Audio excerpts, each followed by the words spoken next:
Boa tarde a todos e todas. Nós vamos dar início aqui ao segundo encontro do minicurso sobre o sistema político brasileiro. Na tarde de hoje, então, estarei eu e o professor Vitor Marchetti. O tema da palestra que o Vitor vai fazer é a estrutura e crise do atual sistema político brasileiro. Ficamos muito felizes e honrados com o convite para estar com vocês aqui essa tarde, sobretudo em ver uma plateia cheia de alunos interessados. Acho que é um tema que a gente tem acordado todo dia e tem pensado sobre ele, então faz parte da vida universitária a gente entender, analisar e conseguir refletir um pouquinho sobre esse atual momento da vida política no Brasil. Então, vou chamar o professor Vitor Marchetti, professor da casa, do bacharelado de Políticas Públicas, doutor em Ciência Política pela PUC e um grande especialista nesse assunto, então acredito que ele vai ter muito a contribuir. Bom, muito feliz de estar aqui, hoje, principalmente numa ação organizada aí pela coordenação do curso de Políticas Públicas, com a participação de vários docentes das Ciências Humanas, do curso de RI, enfim, o campo das sociais e das humanidades aqui na UFABC é bastante presente e dedicado e preocupado a fazer uma avaliação sobre o nosso momento atual. Fazer análise de conjuntura no Brasil hoje é tarefa quase que impossível, né? A cada dia, a cada momento a gente tem uma mudança no cenário que torna a análise às vezes prejudicada ou às vezes novos elementos que aparecem nela. É por isso que eu vou tentar discutir com vocês a estrutura e a crise atual do sistema político brasileiro, tentando fazer aí uma avaliação de fato estrutural, né? Quer dizer, a proposta é exatamente essa, então eu vou tentar fugir um pouco de uma análise muito focada na discussão da conjuntura. Alguém pode deixar a porta aberta, por favor? Tem que fechar. É que eu passo mal. Obrigado. Eu preciso do ar circulando, enfim, né? Vocês já sabem. Então, eu vou tentar fazer uma avaliação do sistema político brasileiro sob essa perspectiva estrutural, e aí, é claro, a gente vai começar um pouco começar a análise a partir da Constituição de 88, quer dizer, do desenho institucional da democracia brasileira que saiu de lá, né? Quer dizer, que tipo de democracia, que tipo de desenho institucional a gente constituiu em 88, quais as expectativas que tinham colocadas ali para o funcionamento desse sistema, quais eram as críticas que já foram colocadas ali e como esse sistema se desenvolveu, como ele se desenrolou até esse momento atual. Já pifou? Já pifou. Até esse momento atual. Então, a primeira, eu vou, esse sobrevoo, quer dizer, de 88 até agora, eu vou tentar dividi-lo em 3 momentos, né? Então, o primeiro momento é o momento da transição e a construção do desenho institucional, que é o momento de 88, quer dizer, o momento de 82, que é a primeira eleição para governador, a primeira eleição direta para governadores, e aí a gente começa a retomar o sistema competitivo no país, até a Constituição de 88 e as eleições de 1989, em que foi eleito Fernando Collor de Mello. Esse é o período da transição. Depois, o segundo bloco é o período da consolidação da alternância. O que eu estou chamando aí de consolidação da alternância? Fundamentalmente, de 94 a 2010. Então, consolidação da alternância pega aí os 2 governos Fernando Henrique, os 2 governos de Lula e o começo do governo Dilma. E o terceiro bloco é o que eu vou, ou que pelo menos até bem pouco tempo atrás eu chamava, de um momento da consolidação da alternância. E aí, essa consolidação da alternância, a gente precisa fazer uma observação que é o seguinte: ele antes eu colocava a consolidação da alternância 3 pontos, agora eu coloco um ponto de interrogação. Consolidação da alternância, de fato é isso que a gente tem colocado no funcionamento do nosso sistema. Então são esses 3 blocos que eu vou tentar organizar o funcionamento do sistema político brasileiro, a estrutura do sistema político brasileiro, a partir do funcionamento desses 3 blocos. Indo lá para a ideia da transição, a Comissão Afonso Arinos, enfim, uma série de iniciativas de aquilo que o Boris Fausto chamou de transação transada, né? Quer dizer, a transição política no Brasil foi uma das mais longas, né? Nós saímos de um processo de extrema restrição do sistema político, da ditadura militar, das liberdades individuais, das liberdades políticas, das liberdades de comunicação e tal. Nós saímos desse processo sem grandes rupturas, né? Nós saímos desse processo numa transição muito lenta e gradual para buscar aquela ideia, né, da transição lenta e gradual colocada pelos próprios militares.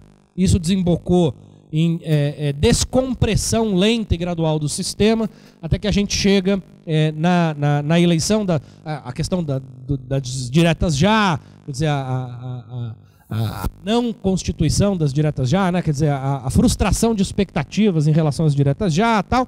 Mas chegamos à Assembleia Constituinte lá de 87, com um congresso relativamente arejado, né, quer dizer, nós tínhamos ali uma retomada um pouco dos partidos de esquerda, algumas lideranças importantes despontaram, foram eleitas para a Assembleia Constituinte, dentre elas Lula, que depois vai se tornar presidente da República, num partido ainda nascente, né, o PT ainda era muito incipiente, mas tínhamos ali uma esquerda, ainda que claramente minoritária naquele Congresso Nacional, que monta a Constituição de 88, que é marcada pela ideia de centrão, né?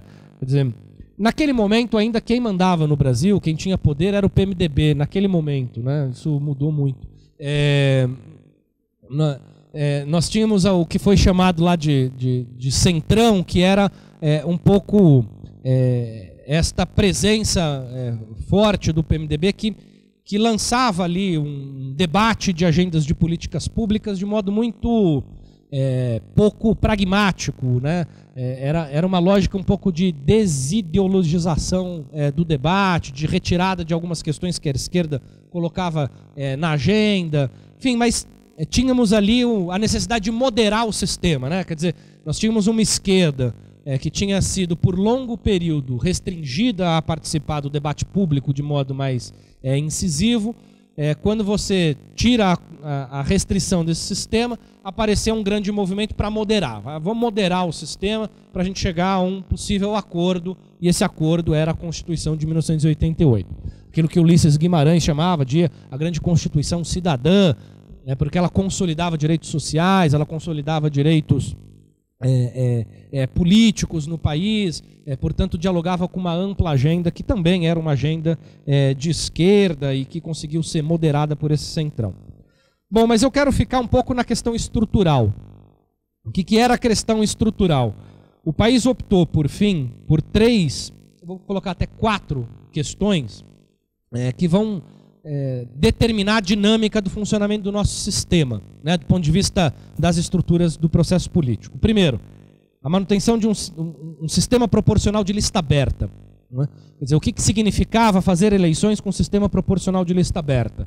Significava manter a vitalidade do sistema político em se arejar, não é? Em ampliar o número de partidos com chance de ascender ao poder, garantir a fragmentação política, garantir a participação a pequenos partidos. Então o sistema proporcional de lista aberta ele tinha esse objetivo, né? Quer dizer, de manter o sistema político partidário arejado. A segunda característica desse desenho institucional é a opção pelo presidencialismo. Né? O presidencialismo era tido, era muito criticado na literatura política, era muito criticado por alguns intelectuais na época, tal. Houve na Comissão Afonso Arinos uma proposta completamente diferente dessa, mas por fim o país optou por presidencialismo, porque o presidencialismo podia manter a unidade nacional, então foi aquilo que o Centrão arranjou para a manutenção de algumas estruturas políticas. Eu não vou entrar agora em muitos detalhes, quero só apresentar cada um deles. O pacto federativo, um pacto federativo um tanto quanto inusitado, quer dizer, o sistema em que a gente arranjou a estrutura de poderes subnacionais junto com o poder nacional, quer dizer, o papel dos municípios, o papel do Estado, dos estados e o papel do governo federal, tinha um arranjo também um pouco inovador. Então, sistema proporcional de lista aberta, presidencialismo, pacto federativo, e um quarto elemento fundamental a Constituição já sinalizava para o fortalecimento das instituições judiciais, tanto do ponto de vista do empoderamento do Supremo Tribunal Federal, quanto por meio do aumento das possibilidades de controle de constitucionalidade e tal, como pelo aumento da força do Ministério Público no Brasil. Então nós abrimos um sistema político com a Constituição de 88, que sinalizava para algumas coisas e tinha montado uma estrutura que no dia seguinte à aprovação da Constituição, isso sem exagero, no dia seguinte ao fim da Constituição de 88, já havia uma massa crítica bastante robusta que dizia: precisamos reformar a Constituição brasileira, né? Precisamos reformar o sistema político brasileiro. Quer dizer, nós tínhamos acabado de montar um desenho político, principalmente a combinação de presidencialismo, lista aberta, sistema proporcional, e já tínhamos críticas bastante contundentes que diziam: ou o país promove grandes e amplas reformas do sistema político, ou esse troço vai travar e teremos a tal da ingovernabilidade, nenhum governo vai conseguir se manter estável nesse país. É preciso fazer uma ampla discussão sobre reforma política. E a própria Constituição, para não dizer que assim, foi no dia seguinte à Constituição, na realidade foi um dia anterior à Constituição, porque a própria Constituição ela já previa lá nos dispositivos de transição, ela já previa um plebiscito a ser realizado dali a poucos anos, né? Então, eu nunca gosto de fazer essa pergunta porque ela revela algumas coisas sobre a gente, mas vocês devem se lembrar do plebiscito de 1993, né? Vocês estavam todos vivos, fazendo campanha e tal. Isso é meio frustrante. Mas em 1993, o país se colocou lá uma agenda de consulta popular, né? O plebiscito, para saber se nós seríamos, manteríamos a monarquia, manteríamos a república, a república, a monarquia, se seríamos presidencialistas ou parlamentaristas. Então era um pouco essa a discussão. Eu me lembro que no colégio defendi a república parlamentarista, porque a gente tinha que fazer escolhas. Tal. Eu estava no colégio nessa época, não sou tão velho assim, estava no colégio, mas enfim. Eu defendi a república parlamentarista, porque fazia parte do grupo que foi sorteado república parlamentarista. Mas enfim, simulação, tá. Pelo menos não tive que defender monarquia, né? Mas dei sorte. Dei sorte no sorteio. Mas enfim, o país se colocou num amplo debate sobre essa questão, e não tinha sido a primeira vez que isso aparecia, quer dizer, que o debate de presidencialismo e parlamentarismo tinha aparecido no país. Ele apareceu por vias bastante tortas, né, antes do golpe de 64, num golpe que depois João Goulart, que colocou um parlamentarismo no lugar, um pouco para institucionalmente dar uma solução que retirasse o papel do João Goulart naquele momento político do país, tal. Mas enfim, havia uma corrente, principalmente na ciência política brasileira, entre os intelectuais, tal, havia uma corrente muito forte de defesa do sistema parlamentarista. E essa defesa do sistema parlamentarista, ela também estava muito conectada com um debate internacional. Você pega vários autores que estão estudando transição e consolidação, porque a gente tem que lembrar o seguinte: o mundo passou por transições de construção de regimes democráticos de modo muito intenso ao longo do final dos anos 70 e início dos anos 80, né? Que você pega lá aquela famosa expressão do Huntington, a terceira onda, né? A terceira onda de redemocratização no mundo, com o pós-queda do Muro de Berlim, né? Que o marco inicial lá é a Revolução dos Cravos em Portugal, tal. Então você tem um amplo processo de vários países que estão redefinindo ou construindo desenhos democráticos naquele momento. E aí toda uma literatura que vai dizer o seguinte, fala assim: olha, os dados empíricos provam que presidencialismos produzem mais instabilidade política do que parlamentarismo. Se você deseja uma democracia mais estável, opte pelo sistema parlamentarista. Os parlamentarismos funcionam melhor. E essa literatura entrou aqui no Brasil. Um dos principais representantes dessa literatura foi o Bolívar Lamonnier, na época em que ele ainda era cientista político, né? Nem conhece. O Bolívar Lamonnier, alguém conhece? Enfim, que hoje ele está mais militante do que cientista político de fato, né? Mas, enfim, é uma figura importante na ciência política brasileira, né? Deu muitas contribuições ao debate na questão da transição política e tal. Hoje em dia um pouco perdeu a mão do debate público, mas, enfim, isso é outra questão. Mas o fato é que nós tínhamos dentro da academia um movimento muito favorável ao sistema parlamentarista. E eles argumentavam basicamente o seguinte: eu não vou aqui abrir todas as críticas que se faz ao sistema presidencialista, mas a crítica fundamental que se colocava lá era que, mantido o sistema presidencialista, nós criaríamos incentivos para o empoderamento do presidente da República em detrimento da estabilidade dos partidos e do parlamento, o que deixaria uma porta aberta para um populismo, que deixaria aberta a porta para um regime populista de ruptura democrática. Era essa a crítica que os defensores do parlamentarismo faziam. Do outro lado, havia também aqueles que defendiam uma reforma do sistema eleitoral. Quer dizer, o sistema proporcional brasileiro produz uma enorme fragmentação do sistema político. Hoje, o Brasil é um dos países com o maior número de partidos políticos com acesso à representação nacional dentre as democracias do planeta Terra. Quer dizer, são poucas as democracias que têm a quantidade de partidos políticos acessando a estrutura máxima da representação política. Então, assim, o nível de fragmentação partidária do nosso Congresso é único, né? E já naquele momento, ainda que não tivesse muito clara os efeitos, ainda que não tivesse muito claro os efeitos da fragmentação política, já havia gente dizendo: precisamos reduzir o número de partidos, precisamos produzir uma reforma nesse sistema de lista aberta. Então tinha ali alguns defensores do sistema distrital, da lista fechada, tal. Não vou ter tempo aqui, nem é o objetivo da gente entrar nos detalhes de cada uma delas, mas havia toda uma agenda reformista em relação a isso. Em relação ao Pacto Federativo, havia toda uma outra agenda também forte. O Brasil é um dos poucos países no mundo a colocar os municípios como ente federado, a participação dos municípios na distribuição de recursos públicos, né, a questão das transferências obrigatórias colocadas no texto constitucional, o poder do Senado, né, porque a gente vê lá o Senado e a Câmara dos Deputados. Isso é um simbolismo importante do nosso Pacto Federativo, na medida em que não há qualquer medida de política pública no Brasil que não precise passar pela aprovação das duas casas.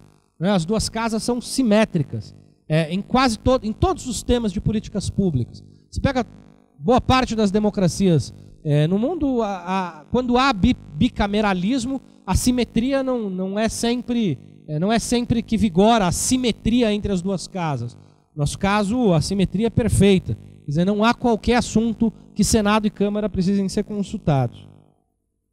Isso sem falar do empoderamento do Poder Judiciário e do Ministério Público, né? Quer dizer, que naquele momento ainda não estava muito claro onde isso ia dar, mas eu acho que olhando para o que a gente tem hoje no nosso cenário político, o que se colocava lá de crítica era o quanto a gente, ao fortalecer as instituições de controle, não estava também empoderando instituições que não eram necessariamente instituições que passavam sobre o crivo da disputa política, da disputa da competição eleitoral, do controle popular, né? A gente estava, de fato, empoderando algumas instituições de controle que não passavam por essas questões. Bom, então tinham todas essas críticas, tinha esse cenário, desenho montado, saímos ali do governo Sarney e fomos fazer a nossa primeira eleição direta à presidência da República. É uma das eleições presidenciais com o maior número de candidatos, né, super fragmentada. Né, se vocês jogarem no YouTube eleições presidenciais de 89, vocês vão ver algumas pérolas fenomenais de algumas campanhas presidenciais. Tal. Enfim, eu estou me passando aqui várias, né, do debate. Eu me lembro muito do Marronzinho. O Marronzinho era alguém que tinha muitos poucos segundos de fala, né, e ele apareceu logo no início da campanha eleitoral com a boca vedada, assim, com uma fita. E aí a campanha quase que durante a eleição presidencial toda, ficava ameaçando, Marronzinho vai falar, e ele nunca falava, né? E ele ficou lá com a boca fechada por muito tempo, tal, até que um dia o Marronzinho falou, e aí ele falou com uma proposta super ousada, que era retirar as plataformas de perfuração de petróleo para achar água no sertão do país, tal. Essa era a grande proposta de política pública do Marronzinho, tal. E acabava, porque aí o programa só dava tempo de falar isso, tal. Então ele passou metade da campanha ameaçando falar, um dia falou isso e acabou, né? Quer dizer, não tinha mais. Mas isso era só para ilustrar. O Silvio Santos, né, foi candidato e depois teve a candidatura cassada. A campanha do Silvio Santos era fenomenal. Assim, um dia vocês joguem aí no YouTube, vocês vão ver a campanha do Silvio Santos. Porque ele tinha que convencer o eleitor a votar em outro cara, porque votar no outro cara era votar nele, porque o nome dele não ia aparecer na célula, na cédula eleitoral, o nome dele não ia aparecer, tal. Então ele tinha que convencer o eleitor que ele era outro cara, tal. Mas aí depois a candidatura não vingou, foi cassada pelo TSE, tal. Mas enfim, tem figuras. E aí todas as lideranças políticas brasileiras estavam lá, se lançando candidatos. A Fifi Domingos, Ulisses Guimarães, o Collor, Lula, Brizola, enfim, se eu não me engano eram 16 candidatos à presidência da República. Num sistema nada coordenado, né? Quer dizer, estava todo mundo lançando e tentando a sua sorte. Muito bem, o resultado foi a eleição do Fernando Collor de Mello, e não é um resultado desprezível do ponto de vista do que vai acontecer na sequência e ainda hoje, né? Ele é eleito por um partido nanico, né? Quer dizer, o partido do Collor, ele nasceu para a eleição presidencial, quer dizer, ele não tinha estrutura, não tinha história, ele nasceu para aquela disputa, né? O Partido da Renovação Nacional, PRN, né? Tinha um número muito pequeno de deputados eleitos, tal, e o presidente da República, sem apoio, enfim. Aí o começo do governo Collor é aquilo, né? O discurso da ética na política, da moralização. Não sei se vocês... Não sei não. Vocês certamente não vão se lembrar disso, mas alguns talvez, mas o discurso do Collor... O Collor sempre se vendeu como um jovem, né? Cheio de vigor, altivo, que ia limpar esse país, né? Fazia academia. Caçador de Marajá, era aí que eu queria chegar, né? Quer dizer, era o cara que pilotava jet ski, pilotava jato, caça, né? Ele pilotava caça, aparece ele lá na Força Aérea, pilotando caça e tal. Ele não só, ele todos os dias subia a rampa do Palácio do Planalto, descia a rampa do Palácio do Planalto, enfim, ia fazer Cooper, né? Sempre, cada dia que ele ia fazer Cooper, ia uma multidão junto com ele. E aí ele começou a inventar, cada dia ele ia fazer Cooper com uma camiseta diferente. Enfim, era um cara conectado no marketing, e nesse marketing da renovação, do fôlego, do jovem, da altivez daquele que vai transformar a estrutura envelhecida do sistema político brasileiro. E nesse ímpeto transformador teve uma brilhante ideia no meio do caminho, né, que foi o confisco das poupanças, né? Uma atitude arrojada, sem dúvida, né? Quer dizer, disso ele não pode ser acusado. De fato, foi arrojado. É claro que assim, as medidas que estavam colocadas ali, do ponto de vista da transformação do país, de estabilização da economia e tal, elas precisavam também de um acordo de um parlamento que se via muito pouco representado na própria presidência da República. Do ponto de vista da gestão da coalizão, ou seja, da gestão com os partidos políticos, o Collor também não se mostrou alguém lá muito habilidoso. Levou algumas figuras um tanto quanto polêmicas para o seu ministério, negociava, segundo dizem, né, era meio intransigente com alguns pontos da negociação política, tal, mas vendia muito essa imagem de que era um técnico, né, que ia dar um jeito no Brasil e que, portanto, não se submetia às chantagens do Congresso. Era essa imagem que o Collor vendia. Bom, demos então, num contexto bastante complexo do ponto de vista de crise econômica e crise política, chegamos ao processo de impeachment do Collor. Com o impeachment do Collor, assume a presidência da República o Itamar Franco, um vice-presidente que vivia um pouco às sombras e que vai continuar às sombras um pouco do ponto de vista do protagonismo político e tal. Era um político mineiro, tipicamente mineiro, né? Vocês devem ter algum amigo mineiro, então lembra, o típico mineiro, né, aquele cara. E era um típico mineiro que também era um típico ator do PMDB, né, quer dizer, aquele cara que consegue fazer alianças bastante elásticas, né, bastante flexíveis, tal, sem conquistar grandes inimigos, que aí é a habilidade do mineiro, né, de conseguir se articular, tal, sem fazer inimigos, e ficar ali um sujeito que faz tudo com alguma calma, sem meter o pé na porta, tal. E ali se montou um governo de salvação nacional, tal, onde tínhamos inclusive convite para o PT entrar no governo com a Luísa Erundina, né? Isso foi um dos primeiros momentos de tensão dentro da esquerda, dentro do PT e tal. Bom, mas muito bem. Esse primeiro processo que vai culminar depois nas eleições do Fernando Henrique em 94, que entra aí todo um debate da agenda de privatizações, de redução do tamanho do Estado, tal. Esse momento que vai da construção do desenho institucional até a primeira eleição do Fernando Henrique é o que eu estou chamando aí de período de transição, desse primeiro bloco de transição democrática. É ali que a gente tem o que a literatura aí, que avalia desenhos institucionais, diz que é o momento da aprendizagem institucional dos atores políticos. É ali que você vai ver o sistema funcionando. É ali que você vai ver quais são os resultados daquelas regras eleitorais, do funcionamento dos partidos, do funcionamento da relação entre executivo e legislativo, dos atores judiciais. Quer dizer, você vai ver todo aquele desenho que foi, de alguma maneira, pensado na planilha, estruturado, você vai ver esse desenho funcionando.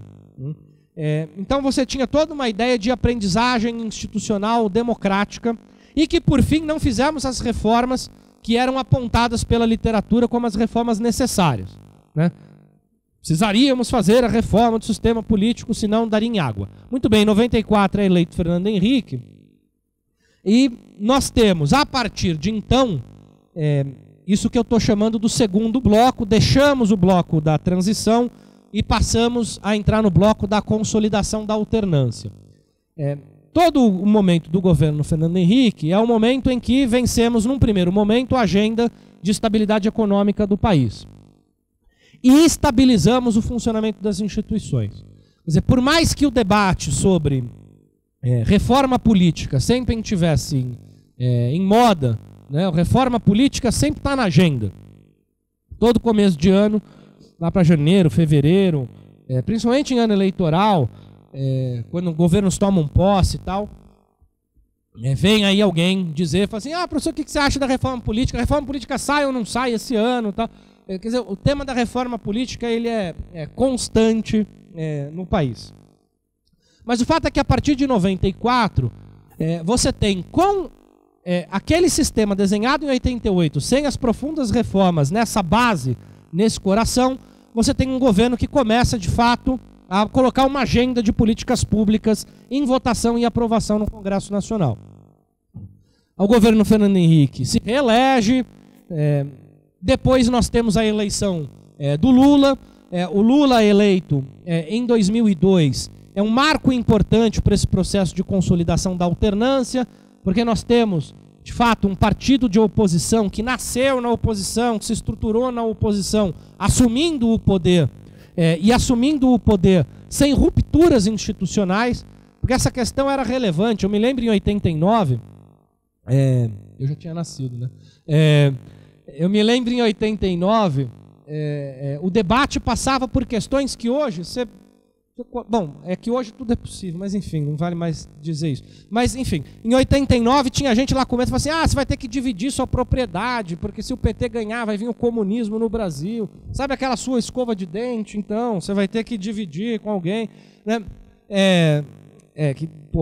Isso era jogar sujo, né? Você chegar a dividir até a escova de dente, deu. Mas enfim, eu me lembro que ficou muito forte esse debate de que o PT encampava uma agenda comunista de desapropriação.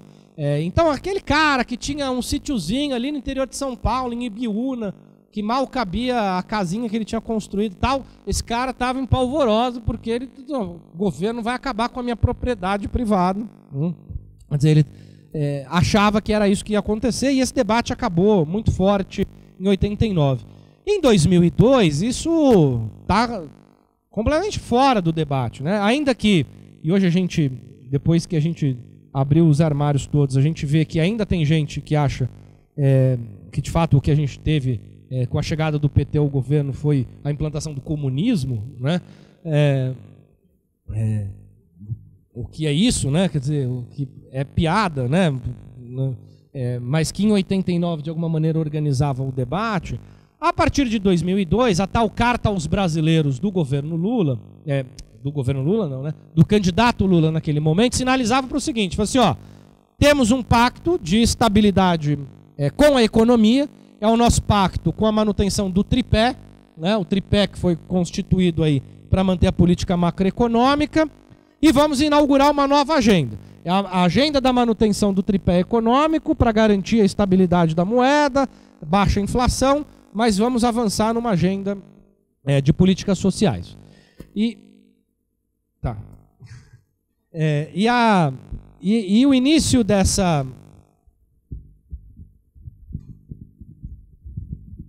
E o início dessa agenda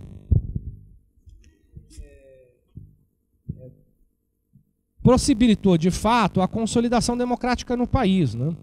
Quer dizer, quando você tem uma oposição que ascende ao governo sem ruptura institucional, por meio de eleições, e você mantém o funcionamento das instituições de modo bastante equilibrado, era o que poderíamos chamar aí de consolidação democrática. O Juan Lins tem uma expressão, e o Alfred Stepan tem uma expressão bastante feliz sobre consolidação democrática, sobre essa vertente institucional, em que eles dizem o seguinte: a democracia se consolida no país quando ela é a única regra disponível para disputa, para chegada ao governo. Então, eles falam, the only game in town. The only game in town é a única via de ascensão ao poder político é por meio eleitoral, por meio de disputa eleitoral. Se isso se estabeleceu no seu país, você tem democracia consolidada. Então a chegada do Lula em 2002 era um pouco um marco importante do The Only Game in Town. A esquerda chegou ao governo por eleições e se estabilizou lá. Muito bem.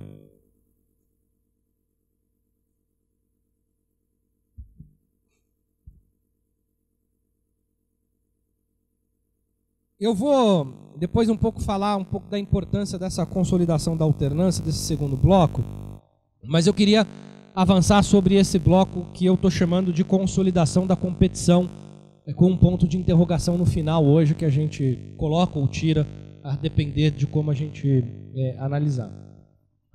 A partir de 2010, e é isso que eu quero um pouco construir do ponto de vista mais hipotético e tal, a gente começa a entrar num plano mais ordinário da vida democrática no país. O que significa entrar num plano ordinário da vida democrática no país?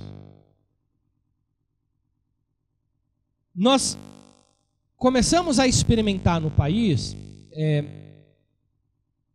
a conjuntura, ou pelo menos a situação estrutural, que não há nada, não há nenhum tema, não há nenhuma agenda de política pública capaz de ser uma agenda transversal, capaz de ser uma agenda que organize a sociedade a produzir alguns consensos.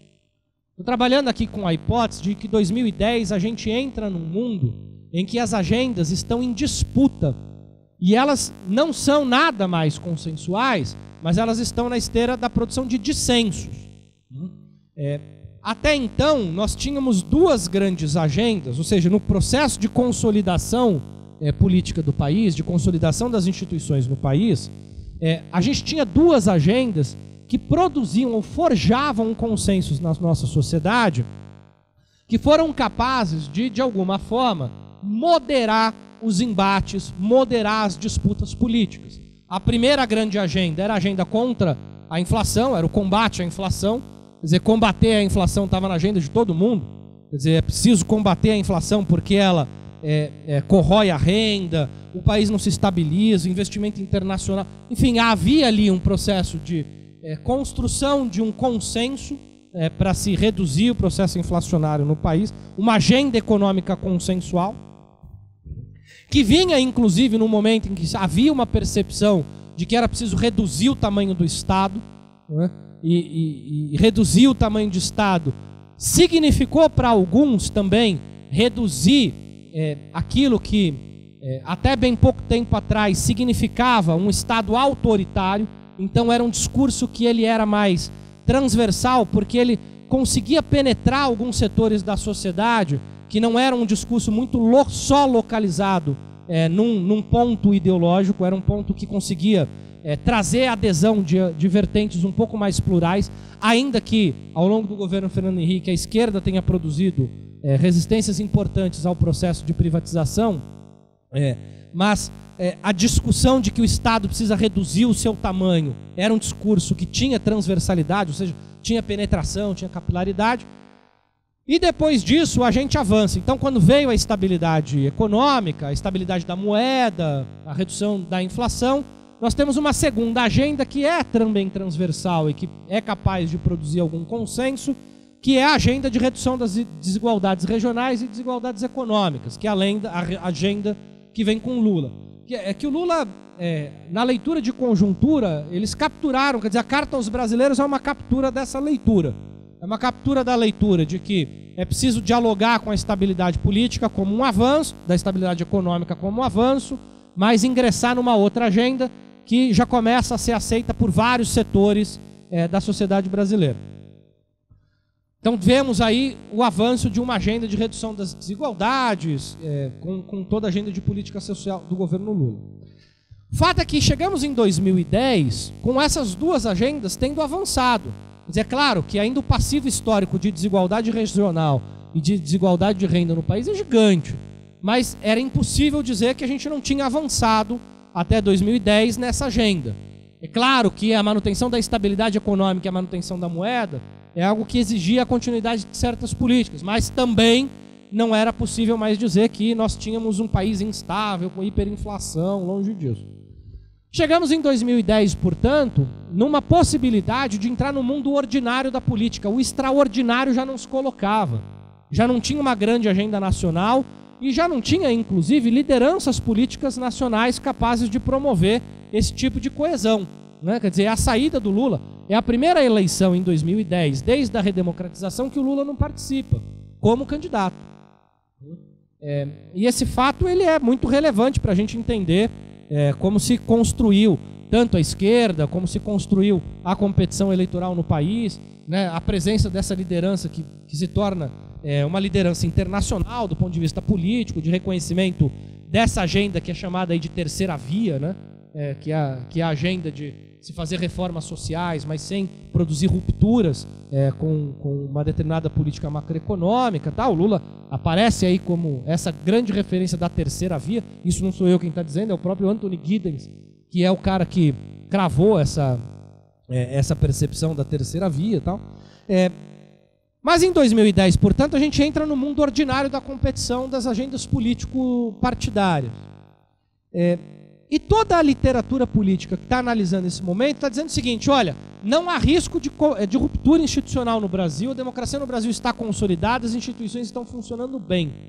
E quando você olha para toda a produção de políticas públicas das últimas décadas, quando você olha para toda a coordenação do sistema político nas últimas décadas, você de fato, você tem alguns indicadores e alguns dados importantes que nos davam alguma expectativa de que, de fato, era possível falar em consolidação da democracia no Brasil.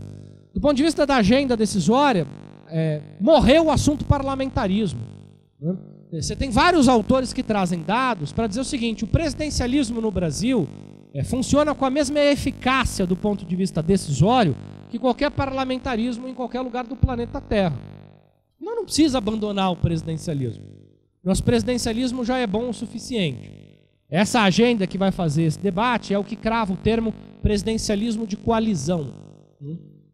Não vou ter tempo da gente se aprofundar muito nisso, mas o presidencialismo de coalizão é basicamente o seguinte: o presidente da República tem instrumentos suficientemente grandes e precisos em sua mão para fazer com que o parlamento coopere com uma agenda de políticas públicas. Porque o sistema parlamentarista é isso, né? O que é um parlamentarismo? É um sistema em que você tem regras institucionais que colocam o legislativo e o executivo numa agenda de cooperação.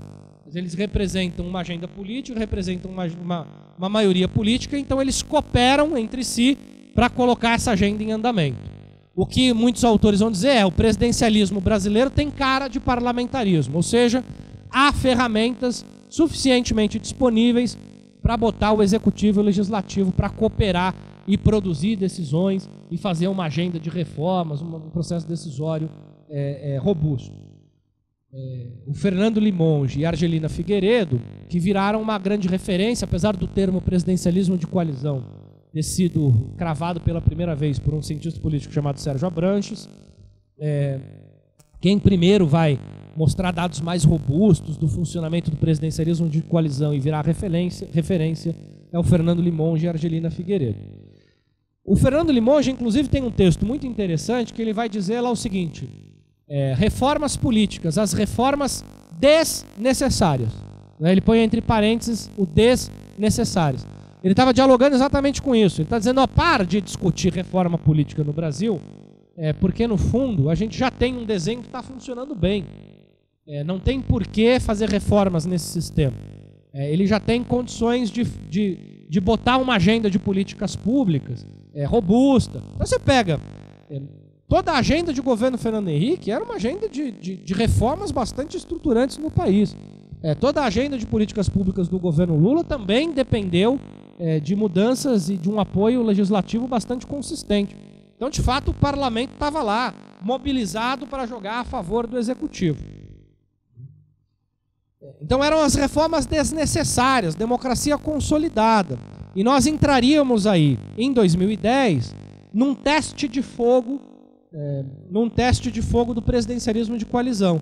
Porque todos os elementos extraordinários que estavam colocados no funcionamento desse sistema iam ser retirados de cena. Ou seja, não teríamos nem mais uma agenda mais consensual no país e nem mais lideranças políticas com força o suficiente para fazer uma relação com o Congresso e com a opinião pública do mesmo modo que fazia anteriormente. A eleição, portanto, da Dilma se deu nesse contexto. E a Dilma, vamos lembrar que os primeiros anos do governo Dilma foram anos em que ela colocou uma ampla e robusta agenda de reformas econômicas no país. Não é?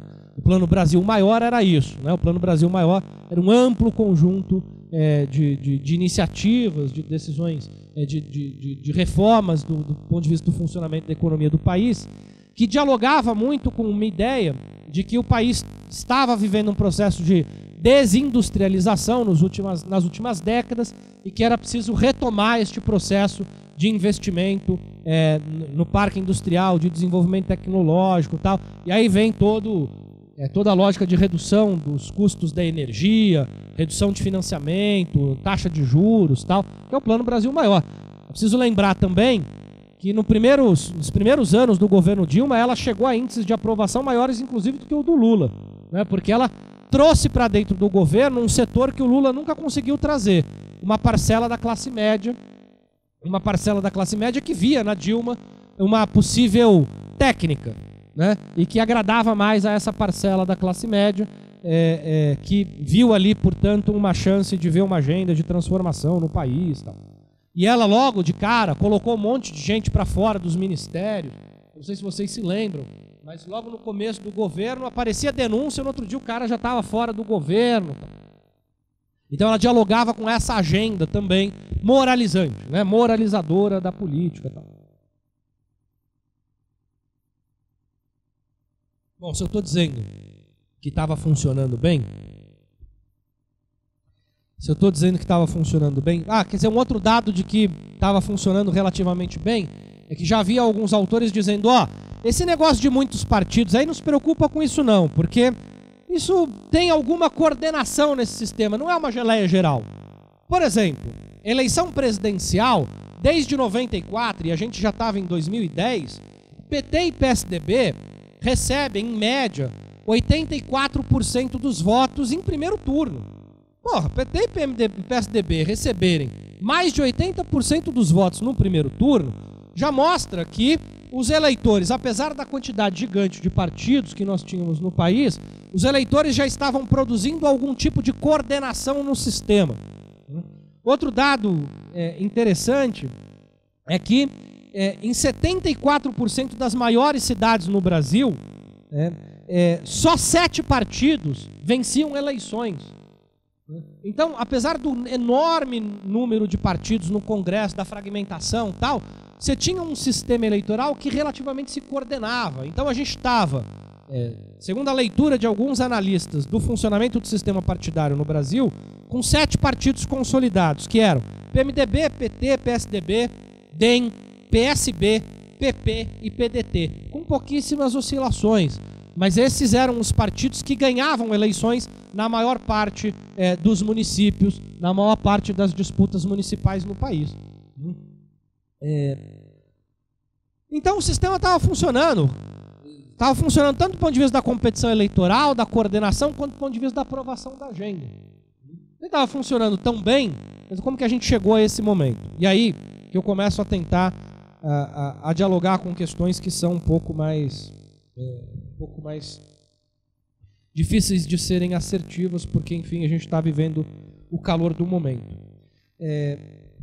Minha hipótese é que a gente entra nesse terceiro momento de consolidação, de consolidação do sistema, de consolidação da disputa, e não mais do sistema, de disputa eleitoral, e entramos nesse momento trazendo à tona ou evidenciando os efeitos ou os pontos negativos do sistema que estavam de alguma maneira acobertados por esse período de maior estabilidade. E basicamente,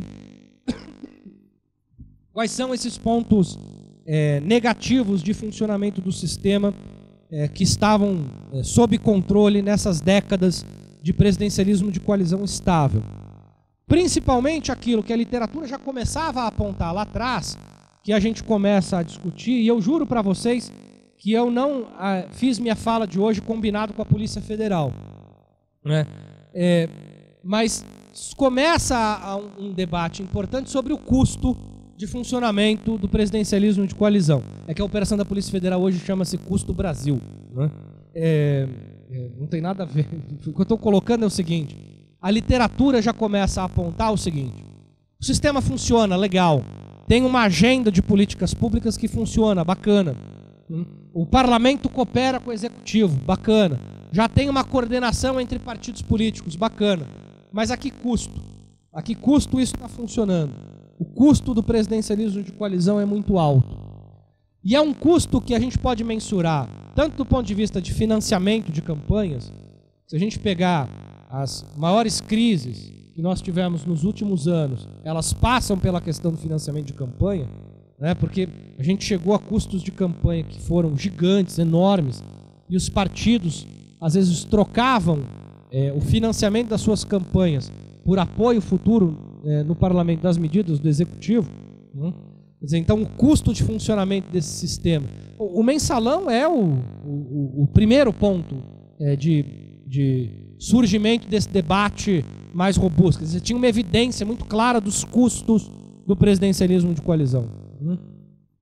Então você tinha custos que passam até por uma discussão do custo do funcionamento do sistema político partidário, do ponto de vista de financiamento, e da manutenção de um sistema extremamente patrimonialista da lógica do nosso empresariado nacional, de vinculação com os recursos públicos e de vinculação com o próprio Estado, até os custos de agenda de política mesmo. Porque a gente começa a ter que discutir algumas questões políticas, algumas questões de mudança e de reformas políticas que simplesmente não entravam em debate porque eram ações que, de cara, não tinham condições para serem debatidas pelo parlamento. Então os governos vitoriosos nas eleições com determinadas plataformas políticas tinham que fazer concessões, às vezes tão grandes, em relação àquelas plataformas, que tinha um custo enorme de não ter uma plataforma que foi vitoriosa do ponto de vista eleitoral ser debatida no parlamento do país. Isso faz com que, então, esses custos de funcionamento do sistema começam a produzir constrangimentos que não é possível viver mais uma rodada de presidencialismo de coalizão. A conta já está alta demais. A conta de funcionamento do sistema já ficou alta demais. e o Estado não consegue, o sistema político não consegue dar respostas a essa conta. Isso somado a um ambiente político institucional que é contra a política,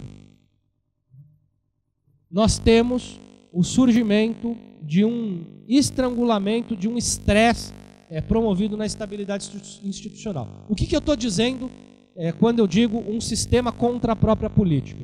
Nós temos diversos mecanismos e armadilhas no desenho institucional brasileiro que produzem um fenômeno que é um fenômeno de criar dificuldades enormes para a sobrevivência de partidos e para a sobrevivência da própria política. Eu vou colocar um exemplo aqui.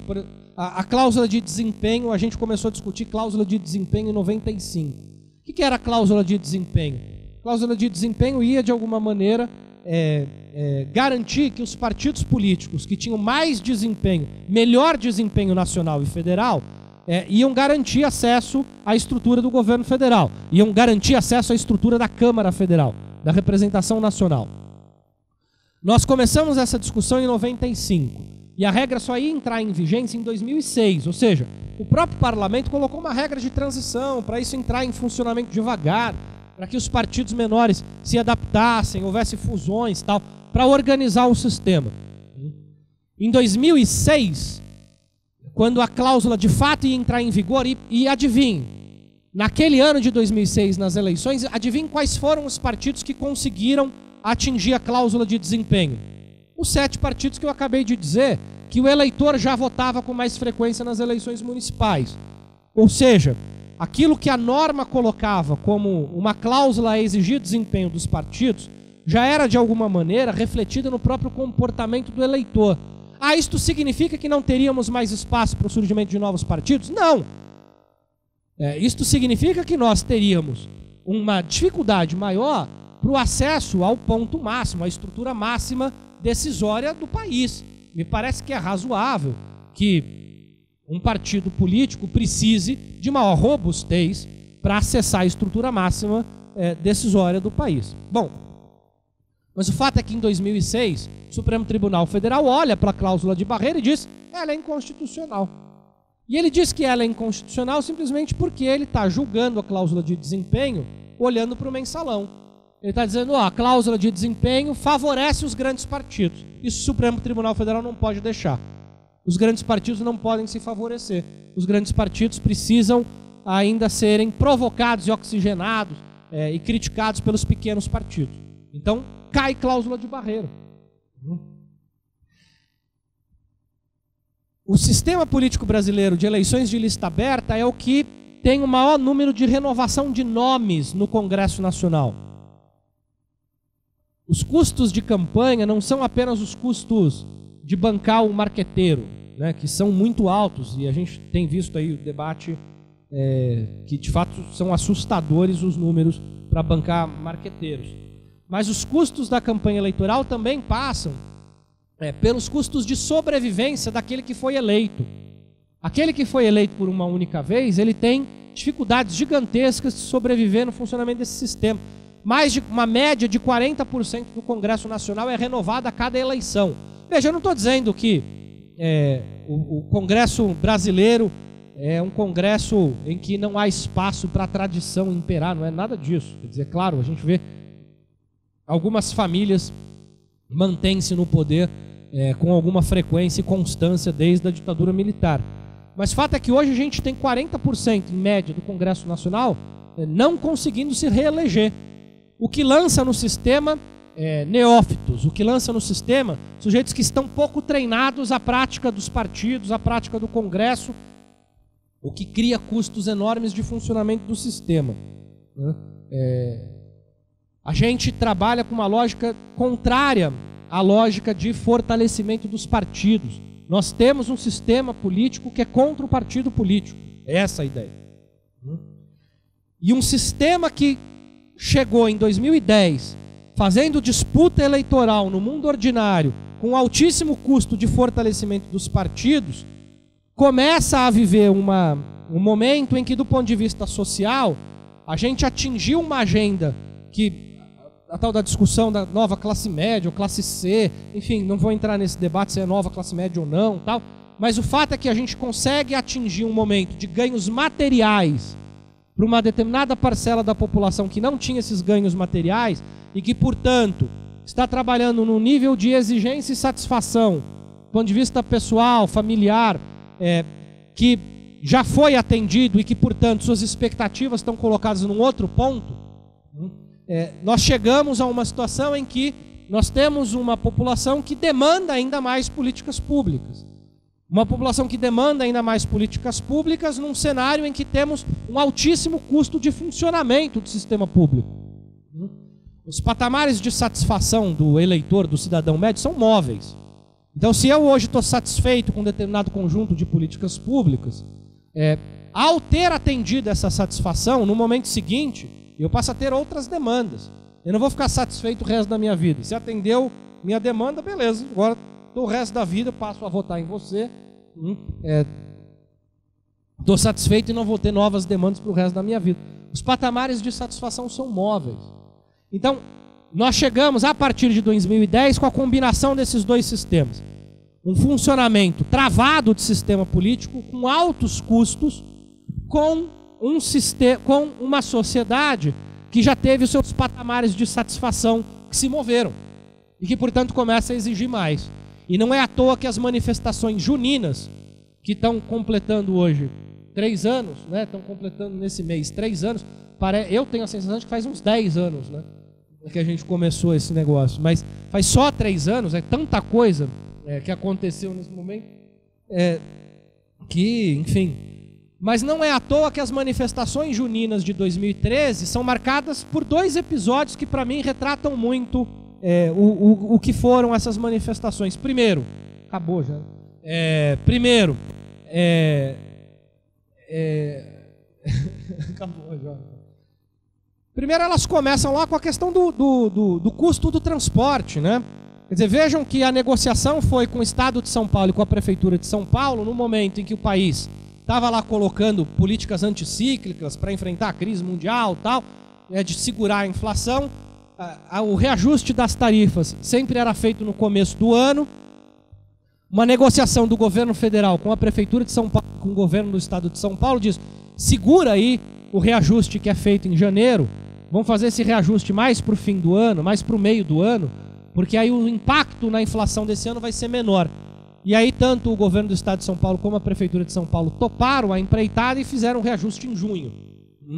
Fizeram um reajuste da tarifa em junho. Isso provocou uma série de reações. Agora, é claro, não era só pelos 20 centavos. Não é? Quer dizer, e essa questão não era só pelos 20 centavos, mas era também pelos 20 centavos. Ou seja, era também uma discussão sobre o custo de transporte, o custo de mobilidade, o custo do Estado e o serviço público prestado. Era um debate sobre uma insatisfação com os serviços públicos prestados. Perfeito? Ou seja, esses patamares de satisfação se moveram. E há um segundo episódio que é muito também marcante, que é o episódio da repressão policial numa determinada manifestação, em que as forças do Estado atiram balas de borracha para todo lado e acertam, inclusive, um repórter fotográfico da Folha nos olhos. Né? Não, o da Folha, foi nos olhos.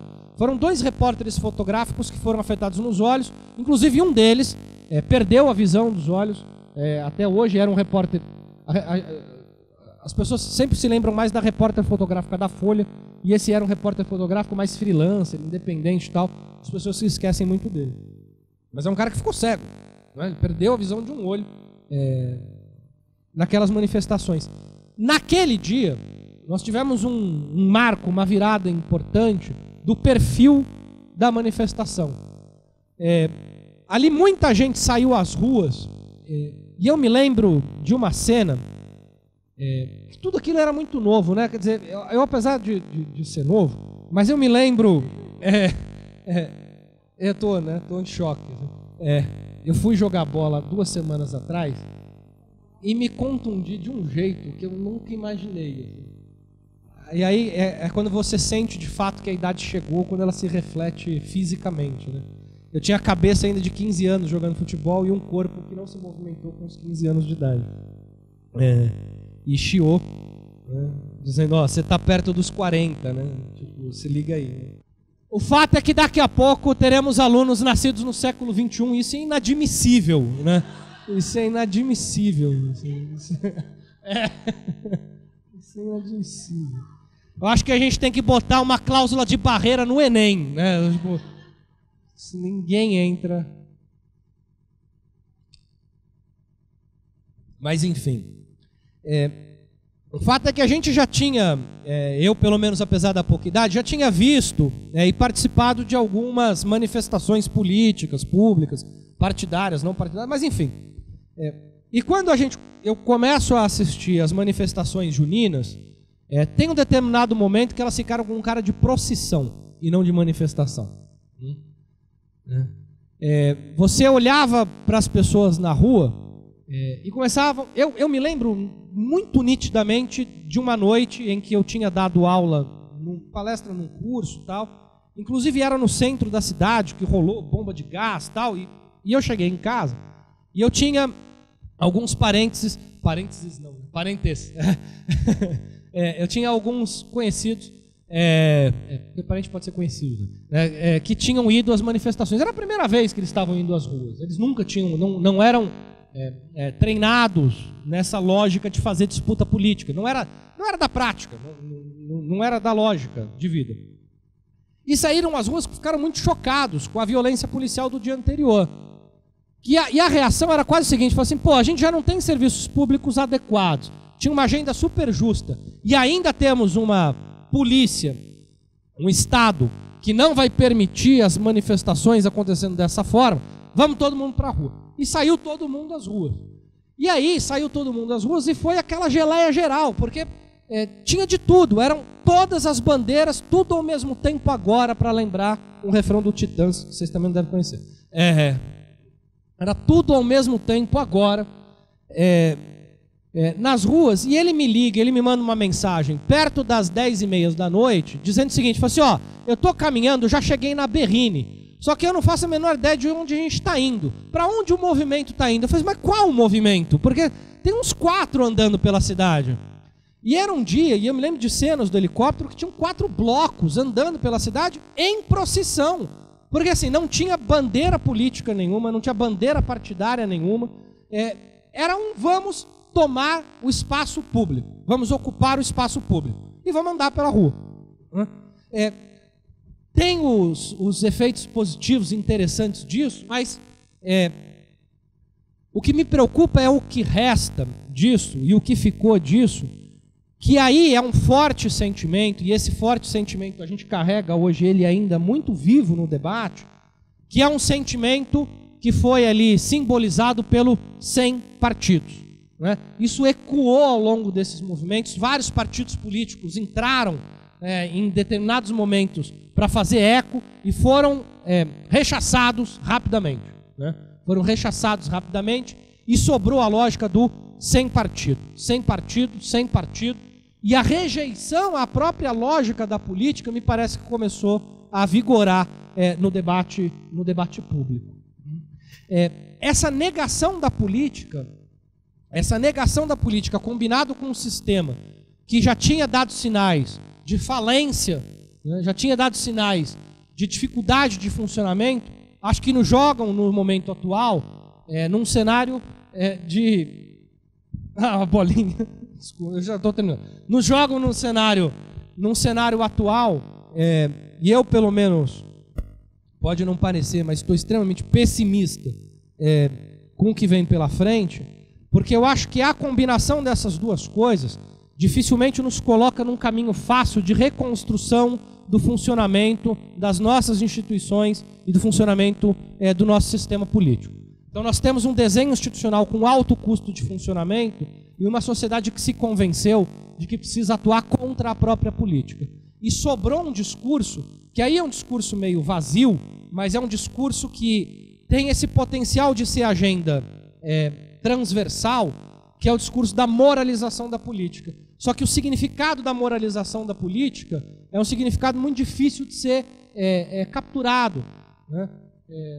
Acho que todo mundo aqui já leu Maquiavel, né? E o grande receio é que a gente tenha chegado a um momento em que o debate sobre os princípios éticos e morais que devem nortear a política tenham regressado a um momento em que a gente está mais pensando na consolidação de determinados valores e princípios e agindo muito mais na defesa de uma moralidade que não é republicana, de uma moralidade que inclusive aceita a não democracia, né? Que ela passa a ser a mais importante do que a própria vida do dissenso, que é a característica da democracia. Então, quando estávamos à porta de viver o dissenso, o debate, né, nós acabamos entrando numa outra porta, que é a porta que nos leva ainda a tentar buscar um consenso. E esse consenso me parece hoje com muito cara de um consenso moralista, que jogou fora a água do banho com a criança junto, né? Ou seja, a gente entrou num debate moralista em que não, pelo menos no curto prazo, eu não vejo como que a gente retoma esse espírito democrático do debate do dissenso e retoma a vida partidária, porque eu não conheço democracia sem partido. E hoje, se olha para o sistema partidário brasileiro, derreteu, acabou. O sistema partidário brasileiro derreteu. E vejam que nem os políticos de oposição que acharam que poderiam surfar nessa onda do impeachment conseguiram surfar na onda do impeachment, né? Foram rechaçados em vários movimentos, em várias manifestações e tal, e não sobrou muita coisa. Então, enfim, eu termino com essa mensagem de desesperança, né? E apontando um pouco para essas falta de perspectivas em relação ao nosso futuro. Obrigado.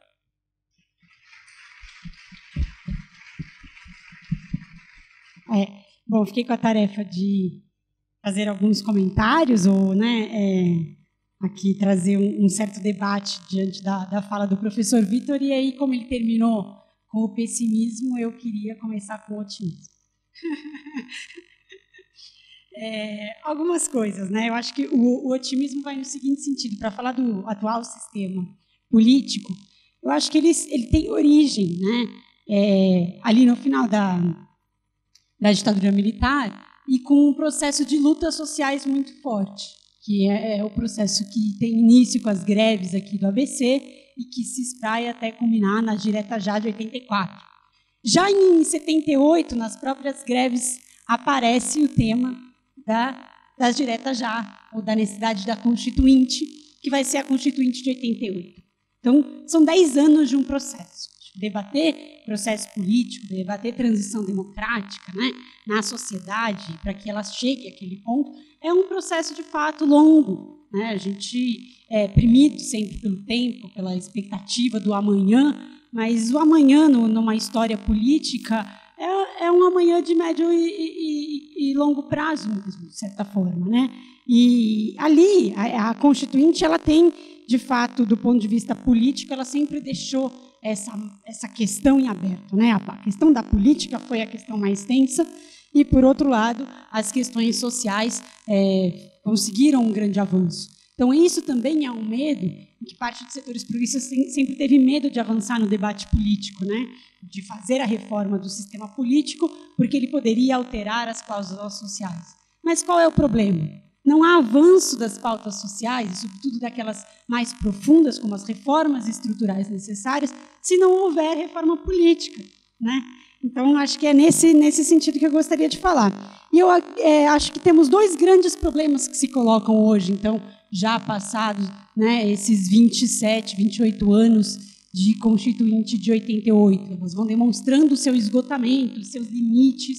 Chegamos a um ponto em que não dá mais para não falar de Constituinte, e eu acho que quem abre, o que abre esse novo processo de uma Constituinte que o Brasil deve encarar e viver nos próximos tempos é junho de 2013. Ali a presidenta, ela acerta ao sair dizendo, olha, aqui então a solução, quando começam a aparecer muitas crises de apartidarismo, da crítica da corrupção, ela aparece com essa bandeira, né?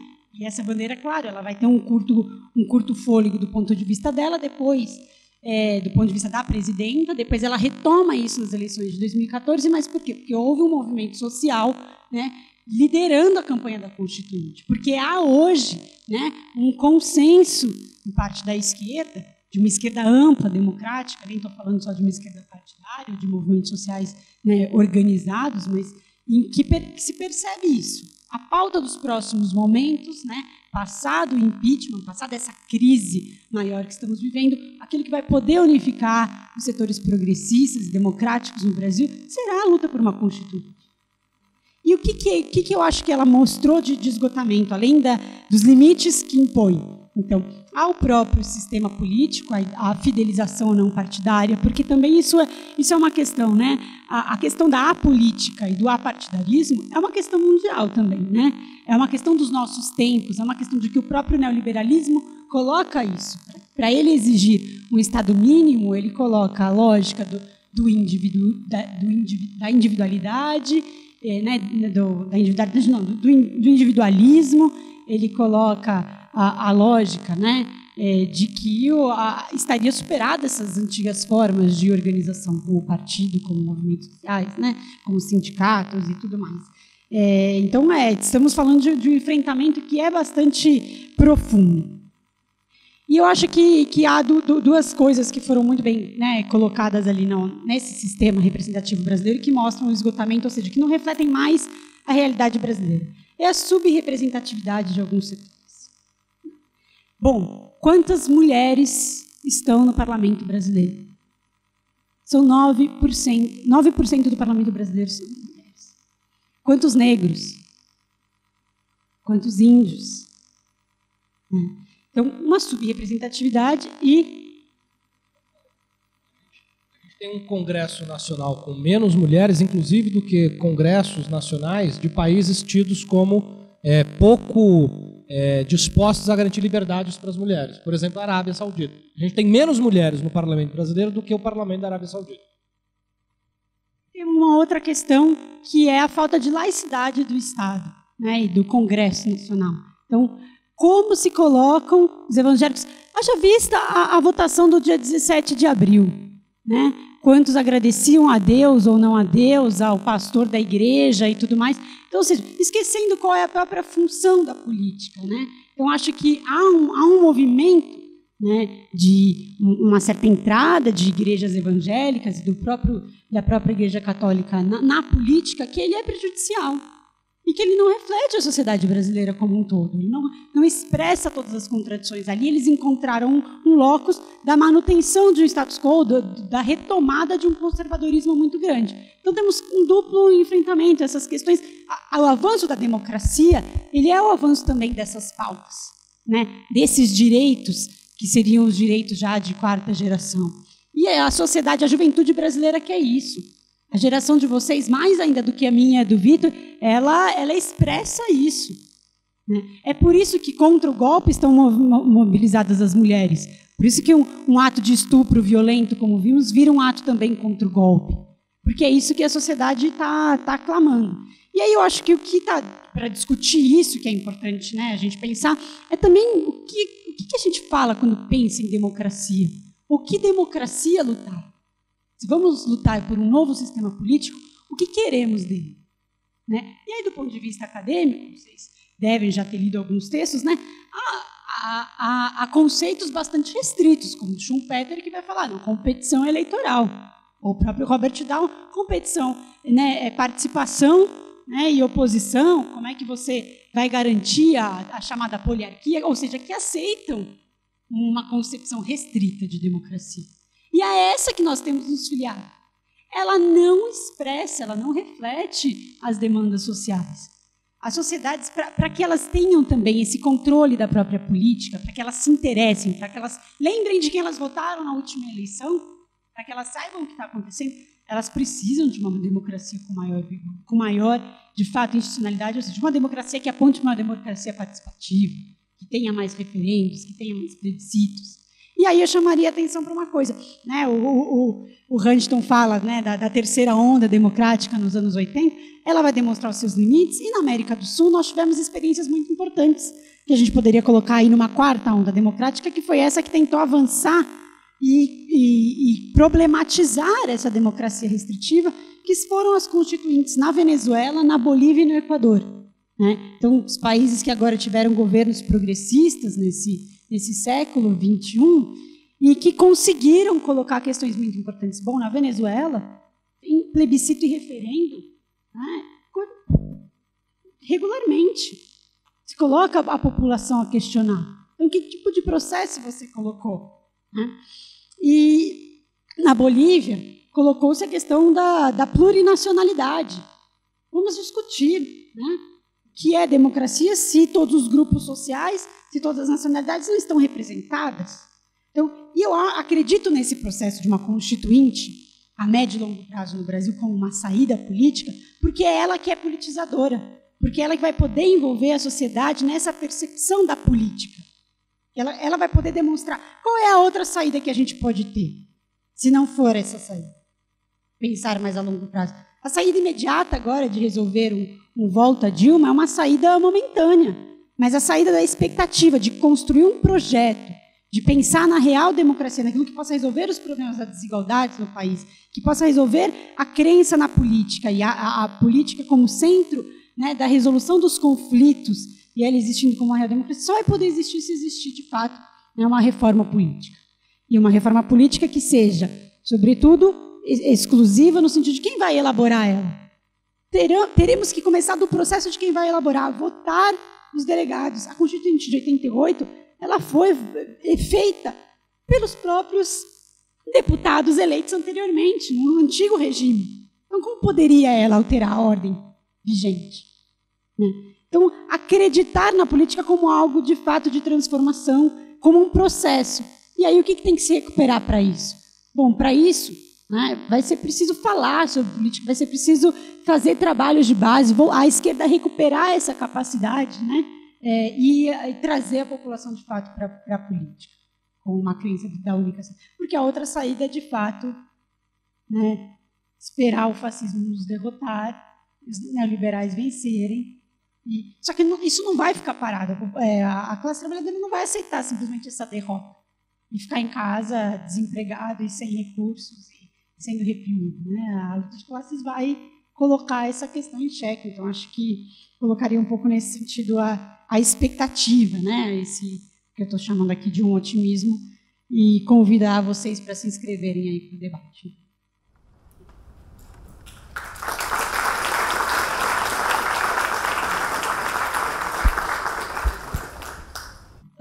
Boa tarde, meu nome é Wagner, estou no primeiro ano agora do BCH, e eu queria fazer uma pergunta um pouco genérica, talvez, assim, que envolva muitos aspectos de uma vez, mas com esses processos de 30 anos, né, de democracia, queria uma avaliação do professor, assim, se o amadurecimento que teve com tantos altos e baixos, a democracia hoje tem uma maturidade capaz de superar essa instabilidade que a gente está passando nesses últimos 2 anos e se manter, apesar desse possível impeachment, esses problemas que estão acontecendo agora.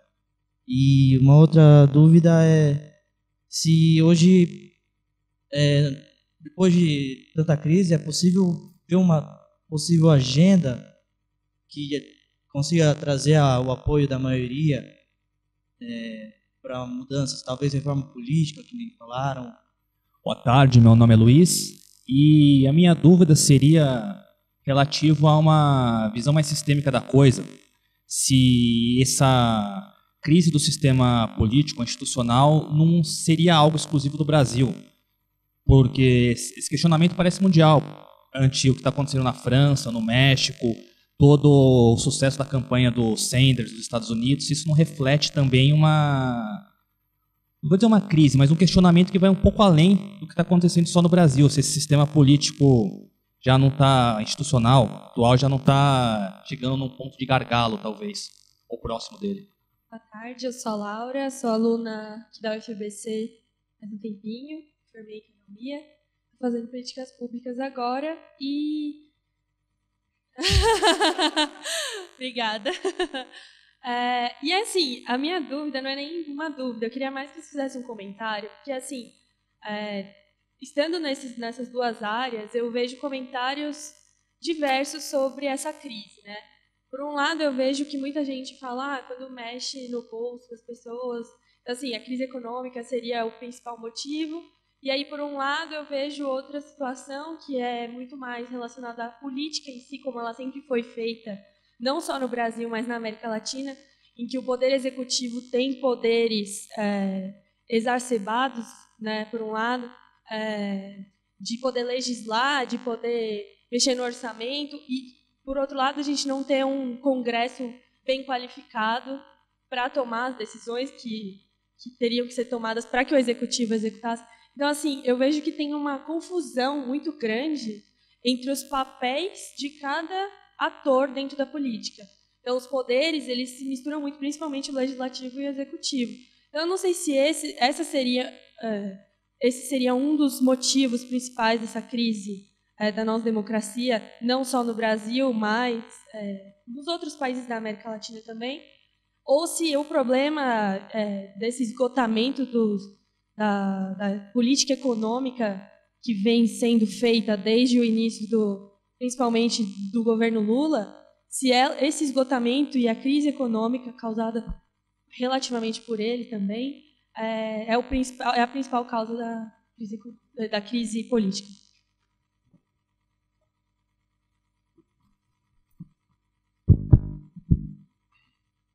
Então, com a resposta ao Wagner, eu vou tentar também conectar num diálogo com algumas coisas que a Tati colocou e um pouco defender a minha desesperança. Né? Porque veja o seguinte, é claro que há... Olha, do ponto de vista de aprendizagem institucional, do ponto de vista dessa lógica de democracias competitivas e de aprendizagens institucionais que surgem daí, é importante dizer que nós nunca vivemos um período tão longo de república democrática, com eleições regulares, como agora. Então, não estou querendo parodiar ninguém, mas nunca antes na história desse país a gente fez... mas nunca a gente fez tantas eleições como nunca a gente fez tantas sucessões presidenciais, tantas sucessões de governadores, tantas sucessões de prefeitos como a gente fez nos últimos anos. E isso coloca algumas questões importantes do ponto de vista de aprendizagem, inclusive do ponto de vista de estabilidade das administrações públicas. Porque vejam, só para fazer um diálogo com o curso de políticas públicas, cursos de administração pública. Até os anos 90, no Brasil, eram 3 cursos de administração pública. É só no século XXI que você tem uma explosão. Hoje já são mais de 50, 60 cursos de administração pública. Isso é coisa do século XXI, mas por quê? Você começa a discutir administração pública, política pública, a partir de um ambiente de estabilidade institucional. Porque senão você vai discutir outras coisas. Né? Porque a administração pública, os cursos de administração pública, eles estão muito informados sobre essa lógica de governos estáveis que debatem agendas, que colocam uma agenda, ora uma agenda com uma cara, ora uma agenda com outra, tal. Então eles são um pouco dependentes de estabilidade democrática. Né? Eles são um pouco dependentes de estabilidade de governo. Porque quando você está em processos de extrema instabilidade, rupturas, tal, são outras questões que assumem protagonismo, né? E não uma discussão de... Então, assim, de fato, tivemos um processo de amadurecimento e consolidação de algumas questões que poderiam ter reforçado os princípios e os valores democráticos. Agora, eu acho que a gente se enfiou num labirinto que o diabo, eu acho que mora exatamente nessa ideia de que a gente precisa de agendas consensuais no país. A gente precisa construir uma agenda transversal e que ponha este país na unidade nacional da ordem e do progresso. Eu acho que esse que é o diabo. A gente ainda... isso eu estou falando assim... até às vezes a esquerda eu vejo caindo nessa armadilha de construção de agendas nacionais. A coisa de agenda nacional eu acho que funcionou muito bem para esse processo inicial de retomada e consolidação da democracia, mas porque elas eram naturais, elas surgiram como... você tinha hiperinflação, a moeda precisava estabilizar, né? Eu comprei muita bala com moeda carimbada, nota de R$1.000, comprava um chiclete, né? Depois do futebol, ia tubaína e tal, comprava uma nota de R$1.000 né? E aí depois a nota de R$1.000 ganhava um carimbo, que ela não era mais 1.000, era 10. Enfim, esse processo de instabilidade, de fato, produziu no país um consenso, mas forjou um consenso quase que naturalmente. Precisamos estabilizar esse diabo, essa moeda, precisamos estabilizar a economia. E a agenda social era uma agenda histórica, né, que ainda tem um passivo gigantesco. Então ela tinha força para isso.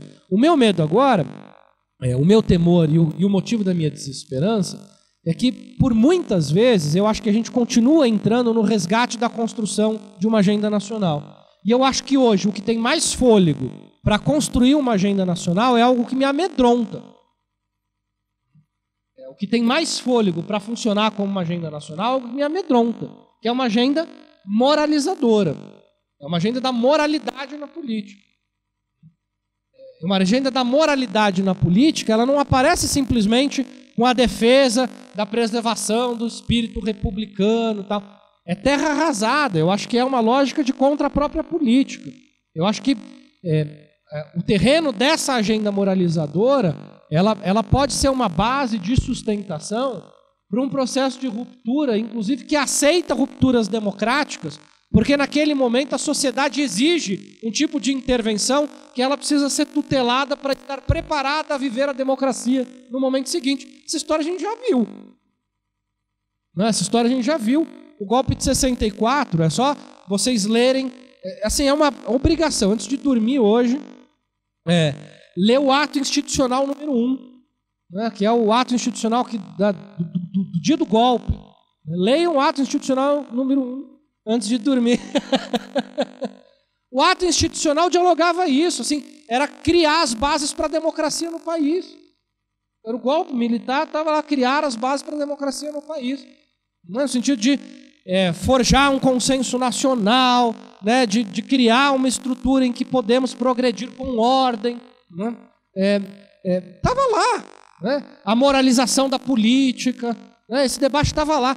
E naquele momento, o que significava a moralização da política? Significava anular a política vestindo a política de farda. As Forças Armadas eram um pouco o retrato da moralização da política. Hoje, onde mora a moralização da política? Onde mora, já quase dei, né, a dica de onde mora. Né? Ela mora na toga, né? A moralização da política, ela mora na toga, no fortalecimento das instituições judiciais. Então, veja, o meu temor é que a gente está numa lógica de despolitização, ou pelo menos de reforço da ideia de construir uma sociedade contra a própria política, fortalecendo instituições que são fundamentais para o funcionamento de qualquer democracia, mas elas são incapazes de serem elas a construção do debate público. Não dá para achar que a gente vai resolver tudo no judiciário. Não dá para achar que a gente vai salvar a democracia tendo o Moro como herói nacional. Não é que eu gosto ou não gosto do Moro, acho ele bonito, feio, não é isso. A questão é assim, do que ele representa do ponto de vista do que está lá em jogo. Não dá para achar que a gente vai resolver todos os nossos problemas com os 11 ministros do Supremo Tribunal Federal. Porque esses caras, eles estão funcionando numa lógica dentro da democracia que é muito diferente da lógica da política. Não são eleitos pelo voto popular, não prestam contas como o sistema político presta. Quer dizer, é outra lógica de funcionamento. É importante que eles sejam fortes, mas é perigoso quando eles são o epicentro do sistema. Esse é meu problema.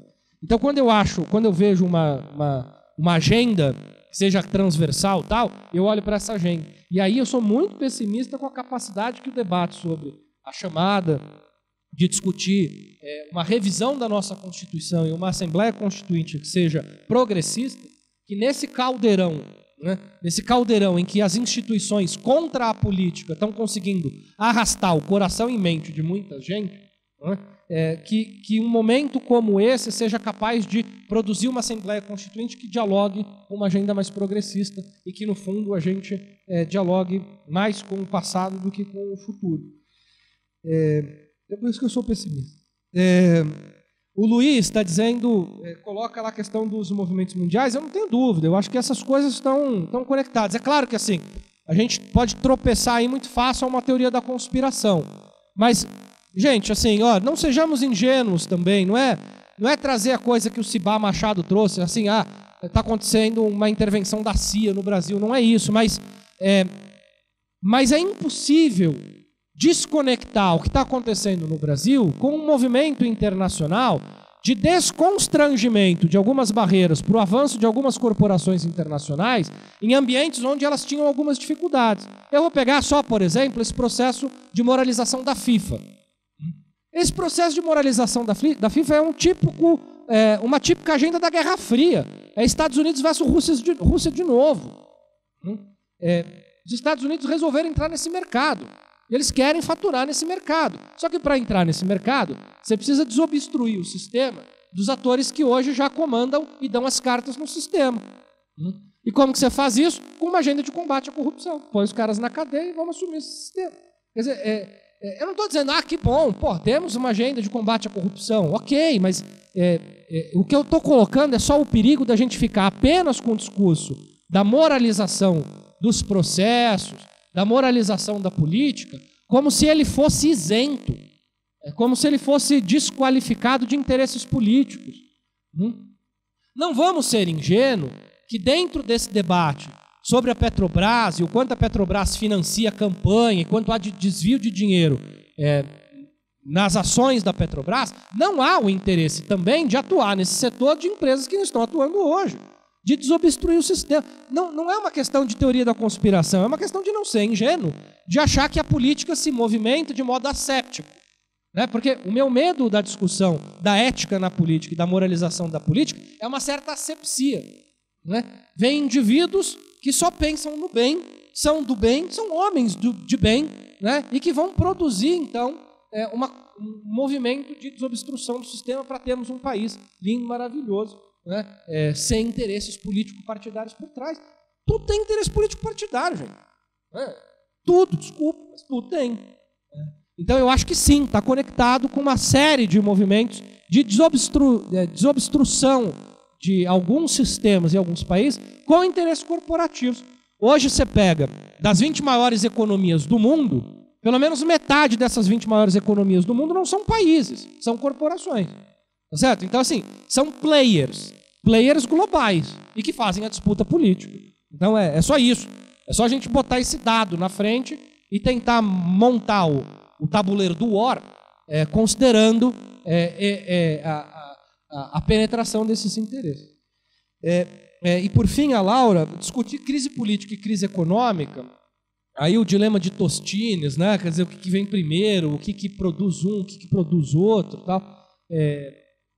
Agora, me parece que, de fato, assim, apesar de termos aí uma reorganização do sistema capitalista internacional, isso, obviamente, impacta no Brasil, mas me parece que o impacto aqui também da instabilidade política foi muito determinante para algumas consequências econômicas. Porque veja, o próprio Plano Brasil Maior da Dilma, me parece que ele... Enfim, um economista mais habituado às planilhas, ele vai me comprovar outra coisa. Eu sou cientista político, então me dou o direito de dizer isso. O Plano Brasil Maior, ele tem alguns efeitos positivos que se esperava dessa política macroeconômica que não foram geradas, aí não por falta de fazer o ajuste correto na fórmula, como gostam de discutir alguns teóricos economistas, mas por interesses políticos que não foram mobilizados de acordo com alguns interesses. Então, vamos pegar assim, a coisa da forçação da redução da taxa de juros promovidos pelos bancos públicos, que forçou todo o sistema bancário privado a reduzir as suas taxas de financiamento, reduzindo, portanto, o spread, reduzindo a capacidade. Então, assim, são interesses. Era um modelo econômico que dependia da mobilização de alguns interesses políticos. Da decisão do capitalista de fazer investimentos num parque industrial de mais longo prazo, retirando o seu financiamento no sistema de juros, e aí ele não faz. Então, assim, é econômico, mas também é político, e eu não consigo separar essas duas coisas. Não, era meio que nessa linha, na verdade, não era só a questão econômica, mas a questão, eu acho que o problema maior é a política mesmo, né? A economia, ela não é... A crise eu queria dizer isso, mas eu acho isso. Não, é isso. Eu não sou uma economista muito... Mas, assim, eu acho que a crise política ela é um problema no ponto que você deixa de resolver as questões econômicas por conta dos problemas, por conta de rixas entre partidos, né? E não só rixas entre partidos, eu acho que mesmo de interesses, né? Da disputa de interesses, né? Que aí a gente estava mexendo em interesses bastante importantes. Quer dizer, a coisa de reduzir custo de energia e tal, esperando certos financiamentos, você estava ali construindo um pacto com a indústria nacional. Aí você não conseguiu construir o pacto com a indústria nacional, você construiu o pato, né? Mas não o pacto, né? Assim, foi outra coisa. Porque, gente, é isso, a gente às vezes perde a dimensão histórica, e muito curta, né? O SCAF disputou a agenda com a Dilma. Eu fui o responsável pela redução da taxa de energia. Ele ficou disputando com ela que assim, as decisões de macroeconomia que a Dilma tinha feito, na realidade tinha sido um ganho da Fiesp e tal. E é óbvio, aí logo depois abandona o barco rápido, não tem nada a ver com isso, não vou pagar o pato, né? Mas eles estavam ali alinhados, o Plano Brasil Maior estava conectado, ou supostamente conectado, com alguns setores da indústria nacional, de romper algumas fronteiras tecnológicas, pressupondo e esperando alguns investimentos que não vieram. Então, é político, por isso que eu acho que aí, nesse caso, a conjuntura política predominou sobre a conjuntura econômica. Já deu? Por mim, a gente fica aqui rodando até...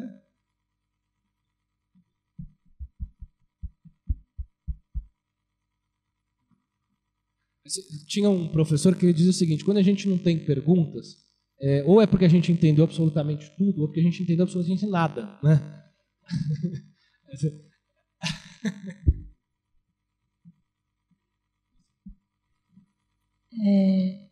Não, eu acho que...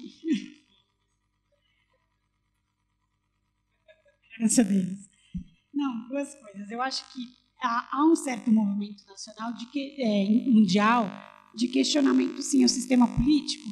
Ali na campanha do Bernie Sanders fica explícito, né, ele negando o PAC, que é o grande financiamento de campanha.